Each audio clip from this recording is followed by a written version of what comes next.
공궁할 때는 왜 유곡으로 들어갈까요? 유곡이란 뜻이 뭐냐?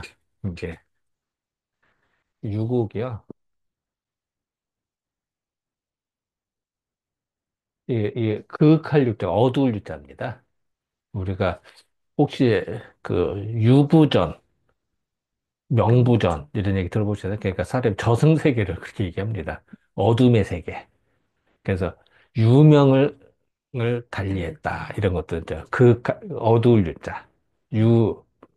어둠과 밝음을 달리했다. 유명을 달리했다. 이런 얘기입니다. 그래서 유곡이라고 하는 거는 깊은 산골을 말합니다. 계곡인데 막 숲이 우거지고 깊으면 어때요? 어두침침합니다. 한낮인데도 어두워요. 그죠? 아주 제가 그 예전에 어느 그 산 쪽에 좀 가봤는데 진짜 깜깜하더라고. 낮인데도 또 숲이 우거지고 막 계곡이 막 깊으니까.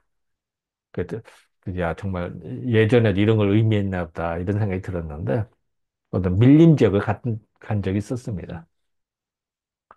그래서 유곡이라고 하면 견디다 그러면은 우리가 산골에 들어간다. 깊은 산골에 가면 두 가지 의미가 있습니다.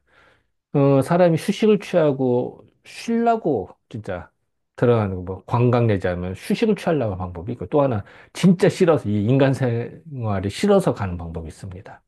물론 뭐 잠깐은 몰라도 계속 있으면 좀 그렇겠죠. 그죠?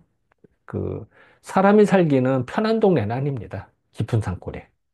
일단은 뭐 사람이 별로 없고 또 뭐 하다못해 깊은 산골은 쌀을 갖고 가려도요 들고 가려 힘듭니다. 차로 못 가니까 짊어지고 가려면 꽤나 힘듭니다. 뭐 뭐 당연하겠죠. 그래서 그런데 지금 사람이 곤궁할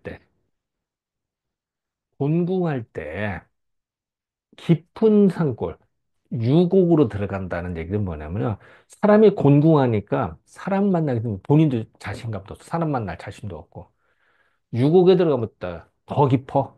사람이 더 없어. 그럼 어떻게 될까요? 이 사람이 곤궁하면서 탈출할 수 있을까? 아니면 더 계속 곤궁할까요? 더 곤궁합니다. 더 힘듭니다. 왜? 곤궁할 때는 다른 사람을 만나서 인간의 도움, 다른 사람의 도움을 받아서 탈출해야 됩니다. 그런데 유곡으로 더 들어가면 어떻게 될까? 안 되는 거야. 그거는. 그러면 계속 사람도 없는 동네 가서 어떻게 탈출하려고 그러겠어? 못 합니다. 음, 우리가 흔히 그 중심 문화에서 낙향한다 이런 얘기하죠. 예를 들어 정치권에서 물러나거나 뭐 퇴직하거나 막 낙향한다. 그 낙향한다는 뜻이 이제 시골로 간다는 뜻인데 거기는 두 가지 의미가 항상 있는 겁니다. 낙향한다고 해서 시골로 간다고 해서 완전히 상관없어 다 차단하느냐 이게 아니에요. 오히려 그 정신적인 고향. 그러니까 학문의 고향, 자기 정신적인 고향, 육체적인 고향에 가서 재충전을 한답니다. 낙향을. 재충전을 하면서 제자를 기르고 하는데 항상 중심문화권하고 연결하고 있어야 돼요. 예를 들어서 지금으로 따지면 학회라든지 아니면 뭐 논문이라든지 또 아니면 중심 뭐 인터넷을 통해서 계속 연결을 하고 있다. 이래야 돼. 몸은 비록 시골에 있다 하더라도 이게 중요한 것이지 모든 정보를 다 차단한다 이런 뜻이 아닙니다. 자, 다시 말하면은 우리가 중심 문화권에 있다가 변방으로 물러났다. 일시적으로 그럴 수 있죠. 사람 살다 보면은. 그런데 물러났다 하더라도 모든 연결을 다 차단한다는 뜻이 아니라 연결은 하고 있대. 다만 좀 일시적으로 휴식을 취한다. 이런 컨셉입니다. 그러면 그 사람이 최신 정보로 무장이 돼서 제자도 잘 길릴 수도 있고 또 언젠가 또 다시 중앙으로 다시 진출할 수도 있습니다. 또 아니면 제자들을 또 중앙으로 보내거나 이럴 수도 있겠죠. 이제 그런 걸 의미해. 그런데 유공으로 들어가면 어떻게 될까요? 모든 정보가 다 깜깜한 동네야, 여기는. 쉽게 말하면 인터넷도 안 되고, 사람도 없어. 물자도 없어. 그러면은 계속 피곤합니다.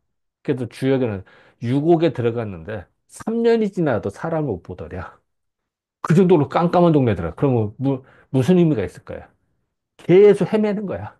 탈출을 못하고. 뭐, 무지몽매하고 무식한 거예요. 탈출 못 하는 거야. 진짜 그 곤궁하게 계속 사는 거죠. 의미가 없습니다. 그래서 우리가 다시 말하면은 낙향한다 라는 의미는 물리적으로 잠깐 떨어질지언정 정보 차단까지 있는 게 아니라 정보는 계속 이어지는 단계다. 그리고 오히려 휴식을 취한다는 의미지. 거기 계속 모든 걸 정보를 찾아 무식하게 지낸다라는 뜻이 아닙니다. 그래서 다시 말하면은 곤궁할수록 혼자 외톨이가 되면 안 됩니다. 오히려 부끄럽고 쪽팔리지만 얘기를 해야 됩니다. 그래야 탈출할 수 있는 가능성이 열리는 겁니다. 아주 중요합니다. 자, 다시 말할게요.